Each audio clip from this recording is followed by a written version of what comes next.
안녕하십니까. 불편한 제주도 두 번째 방송입니다. 네.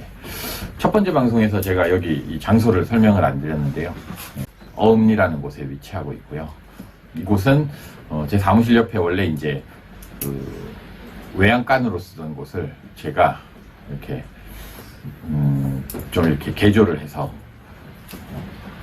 전문 유튜브 스튜디오로 이렇게 활용을 하고 있습니다.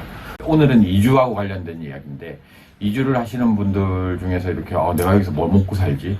돈을 많이 벌어서 이렇게 정년퇴직해서 오시는 분들도 굉장히 많으신데요. 그래도 좀 젊은 사람들, 저도 이렇게 뭐 이렇게 젊진 않지만 그래도 먹고는 살아야 되잖아요. 네. 근데 제주도가 이렇게 관광지다 보니까 서비스업에 좀 치중이 많이 되어 있습니다. 그러다 보니까 좀 소득 수준이 좀 낮고, 다시 또 이렇게 실패해서 가시는 분들도 많고 해서 저도 처음에 이제 이쪽에 와서 그래도 좀 접근할 수 있었던 게 이제 농어촌 민박업과 관련된 일이었고요. 코로나 전에는 제주도 관광공사에서 농어촌 민박업에 관련해서 이제 강의도 나가고, 매일경제신문사에도 꾸준히 이제 그 부동산 강의를 지속적으로 나갔었고요. 제가 컨설팅하고 이런 거를 인테리어하고 했던, 제주도에서만 했던 펜션 수는 한 20개소 정도가 되는 것 같습니다. 거기에는 뭐 돌집도 있고 폐가도 있고 양옥집도 있고 목조주택도 있고, 뭐 다양한 건물 구조를 가지고 있는 집들을 인테리어를 했습니다. 그래서 그런 작은 어떤 포인트들도 제가 이제 뭐 사진 자료로 설명을 해드리고 할 건데요.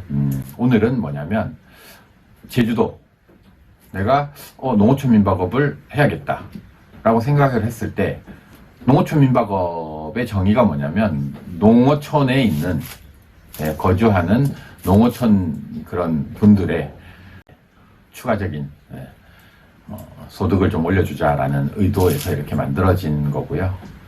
개인적으로 기존에 이제 운영하시는 분들은 이렇게 뭐 외지인들이 넘어와가지고, 막 선수들이 넘어와가지고 이제 막 인테리어 막 이제 뭐 굉장히 잘 해서 하다 보니까 이렇게 도태되고 하면서 굉장히 좀 안 좋은 것도 있는데, 그만큼 또 제주도의 그런 어떤 숙박업의 그 레벨을 좀 올리지 않았나 그런 생각도 합니다. 처음에 어떻게 입지를 선정을 해야 될까? 굉장히 중요합니다. 저는 제가 2014년도 경에 이제 첫 번째, 그때는 어떤 상황이었냐면, 제주도가 조금 굉장히, 그때는 폐가도 많았고요. 집값도 굉장히 저렴했습니다. 제주도 말에 옛날에 무슨 말이 있냐면, 10년 전 집값이나 30년 전 집값이나 똑같다는 얘기가 있거든요. 그러니까 저는 좀 쌀 때, 평당 뭐 이렇게 좀 뭐 3, 40만 원 할 때, 그때 이제 폐가도 구입하고 그렇게 시작을 했는데, 그게 시작하는 단계에서 막 이제 제주도 붐이 좀 많이 일어났습니다. 그러면서 가장 그 제주도를 이렇게 좀 많이 그 관광지로서 이제 부각이 되게 된 계기는, 옛날에 이효리 씨가 이제 제주도에 이제 오면서 연예인들이 이렇게 대거 이제 제주도로 이주하는 그런 과정, 그리고 그런 과정 속에서 가장 큰 역할을 한 거는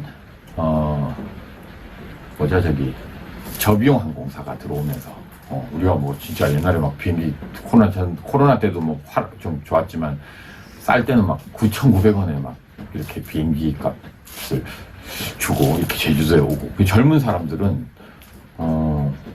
제주도 올 때 막 이렇게 막 5, 6만 원만 해도 비싸다라고 생각을 하는데, 옛날에 90년대에도 제주도에 오는 비행기는 10만 원대였습니다. 그러니까 제주도 비행기가 싸다 보니까 많은 분들이 넘어오시고, 뭐 100만 넘고 막, 그래서 갑자기 제주도가 이제 막 붐을 일으키는 그런 상황이 돼버린 것이죠.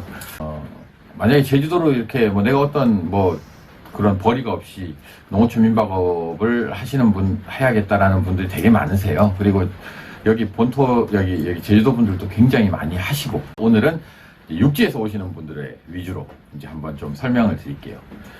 제가 처음에 펜션을 이렇게 폐가를 사가지고 이제 제가 고치고 있는데, 이장님이 오셨어요.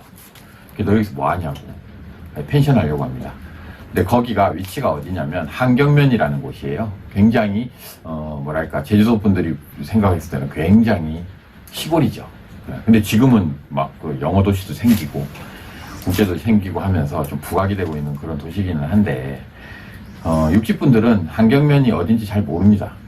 그리고 뭐 옛날에 뭐 이효리가 뭐 이렇게 에어름에 넘어와서 그렇지 그냥 제주도는 제주도예요. 예. 그러니까 그 한경면에 또 하나 그 제주도는 어떤 휴양적인 것도 있긴 하지만은 관광지 개념이거든요. 우리가 제주도를 놀러 오면은 계속 카페 갔다가 음식점 갔다가 뭐 어디 이런 관광지 갔다가 뭐 좋은 바닷가 갔다가 이렇게 찍고 넘어가고 그 다음에 숙소로 들어갑니다. 어디 한 곳에 머물면서 계속 휴양하는 그런 개념은 아닙니다. 그렇기 때문에 저는 그렇게 생각을 했어요. 그냥 위치는 중요하지 않구나. 네. 그리고 제가 이렇게 펜션을 오픈을 했을 때도 예약 문의를 받으면은 거기 어디죠? 사실 한경면이라면 모르잖아요. 그러면은 꼭 그 손님이 그렇게 얘기를 해요. 거기 중문하고 얼마나 걸립니까? 뭐 어디 뭐 오설로 가고 얼마나 걸립니까? 그런 걸 물어요. 그 대부분 20-30분 되거든요. 암만 멀어도. 가깝네요. 그리고 와요. 네. 그리고 어차피 다 구경할 때 다 구경하고 숙소로 들어오거든요. 네. 그렇기 때문에 그런 어떤 지역이 꼭 좋은 자리 꼭 바다가 보여야 된다. 뭐 이거는 중요하진 않고요. 더 중요한 건 뭐냐면 뭐 제주도는 아시다시피 뭐 이런 돈사라든지 그리고 뭐죠 이런 고기 키우는데 뭐라 그러죠? 양어장. 예, 양어장이라든지 이런 그런 시설들이 있거든요. 예, 그런 시설들만 피하면 되는데 그런 시설들은 제가 그림으로 어떻게 위성사진으로 확인하는지에 대해서 이렇게 설명을 해드릴 건데 요즘은 뭐 이렇게 네이버나 뭐 이렇게 카카오 지도 이런 데 보면 굉장히 그냥 다 나와 있고 저는 사실 제주 생활을 저도 이제 거의 제주도 도민이 다 돼서 그런데 사실 이렇게 제주도 서쪽에 치중해서 살다 보니까 제주도 서쪽 지역에 대해서는 주소만 들어도 거기가 돼지 그 돈사 냄새가 난다 안 난다 바로 알 수 있을 정도는 됩니다. 동쪽은 잘 모르는데 그런 부분들에 있으면은 뭐 어떤 댓글이라든지 여기 이제 유튜브 이런 달아주시면 주소를 주시면 제가 그런 건 알려드릴 수 있을 정도는 되니까 그런데 알려주시고요. 그런 위치적인 제한은 받지 마라. 그리고 하나 더 4차선 도로가 많아요. 제주도는 평화로라든지 일주도로라든지 그러니까 육지분들이 생각을 할 때 가장 좀 문제가 됐던 건 뭐냐면 그 도시분들도 도시 개념으로 그 입지를 선정을 하시거든요. 그래서 저한테 4차선 도로 옆에 땅 사가지고 이렇게 찾아오셔가지고 여기 펜션 할 거다라고 하시는 분들이 있었습니다. 근데 제주도는 이런 주로 이제 자동차 전용 도로다 보니까 차량이 빨리 달리고 이렇게 덤프도 다니고 하다 보니까 그렇게 이제 그 육지에 이렇게 밀집화된 그런 도시화된 그런 4차선이 아니기 때문에 그렇게 접근을 하시면 안 되고요. 그런 이제 좀 아까 돈사 뭐 4차선 도로 그리고 뭐 양어장은 그래도 조금 낫긴 한데 그래도 좀 피하셔야 될 부분들 소음이나 이런 그런 악취들이 좀 나기 때문에 그런 부분들은 좀 피해 주셔야 된다라는 거. 그리고 저는 주로 이렇게 집을 선택을 할 때 보면 마을에 있긴 하지만 좀 이렇게 끝쪽에 붙어 있는 집들 또 너무 마을에 붙어 있으면 또 이제 주민들하고의 또 어떤 마찰이 있을 수도 있고 하니까 좀 마을의 끝쪽 집 저희가 사는 집도 그 마을에 어음리라는 마을에 좀 약간 끝쪽에 붙어 있습니다. 예, 그래서 그런 집들 좀 너무 외지지 않은 또 이렇게 모르는 분들이 왔을 때 이렇게 좀 무서움을 느낄 수도 있고 하거든요. 너무 동떨어지면. 예, 그래서 그런 것들은 이렇게 보시면은 알 것 같고요. 예, 그래서 제주도 분은 보면은 어떤 경관에 굉장히 중요시하세요. 예, 그래서 그거 별로 중요한 거 아니다. 예, 괜히 땅값만 비싸면 투자금이 많이 드니까 굳이 그렇게 할 필요가 없다라고 얘기도 많이 하고 예, 그렇게 하는데 일단 첫 번째 입지는 아까 말씀드린 3가지 예, 피해야 될 3가지만 피해 주시면 될 것 같습니다. 예. 오늘은 간단히 여기까지만 방송을 진행하겠습니다. 예, 불편한 제주도였습니다. 감사합니다.